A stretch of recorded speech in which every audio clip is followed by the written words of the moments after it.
Živijo, sem Tjaša Vrečič, stara sem 25 let in prihajam iz Murske Sobote. Me pa poznate že iz sezone 2021, takrat sem izpadla ven v finalu. Ja, definitivno takrat ciljam na zmago, pač jaz mislim, da ne pride v poštev, da bi izpadla tokrat ven. Kaj drugega, ko pa da zmagam. Meni je bila res kmetija neka nepozabna, neverjetna izkušnja in predvsem pozitivna izkušnja. In sem ful tekmovalen tip človeka in jaz moram priznati, da me je kar žrlo to, da sem izpadla ven takrat, kot sem. Zato sem rekla, da pač zdaj sem pa res pripravljena, psihično še bolj stabilna, tudi močna še bolj kot prej in mislim, da letos mi zmaga ne uide. Veselim se definitivno spoznavanja novih ljudi, pa da še enkrat dam to celotno izkušnjo skozi. Predvsem pa tudi to, da se malo umaknem iz socialnega sveta. Če sem se kaj naučila v prvi sezoni, je bilo to, da se radi povežemo z ljudmi, ki so nekako podobni nam.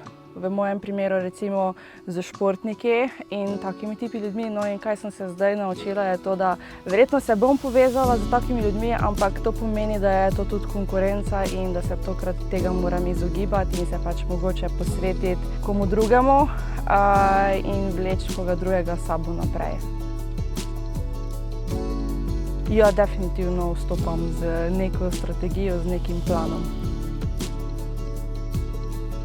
Zdaj na kmetiji je sicer veliko tudi odvisno od sreče, tudi sami dvoboji so tako narejeni, da nima glih nekaj veze, če si ful močen. Mislim, da v glavni vlogi prevlada spretnost. Teda spretna sem. Kaj pa mi je dejansko doprineslo to, da se ukvarjam z bodybuildingom, z športom in s tem, je pa močnejša psiha. No, tudi gledala sem prejšnje sezone, ko vem, da so bile dosti bolj psihično naporne, kot je pa bila moja sezona. In glede na to, da sem zdaj nazadnje bila 5 mesecev na diete, mislim, da mi je to učvrstilo še dodatno psiho, pa da se ne bom dala samo tako.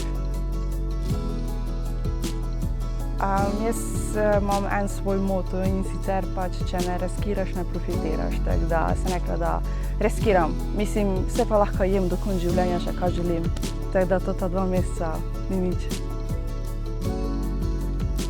Definitivno bom drugačna, kot sem bila takrat. Še vseeno ostajam zvesta sama sebi, definitivno pa zdaj prvo premislim, predno karkoli storim in karkoli rečem. Nekako sem spremenila svoj način oziroma imam v planu delati drugače, kot sem pa delala prvič. Bi rekla, da sem malo bolj modra glede vsega. Denarna nagrada bi mi dejansko ful pomogla pri tem, da bi si lahko kupila stanovanje in pa da bi vložila nekaj v razvijanje svojega posla.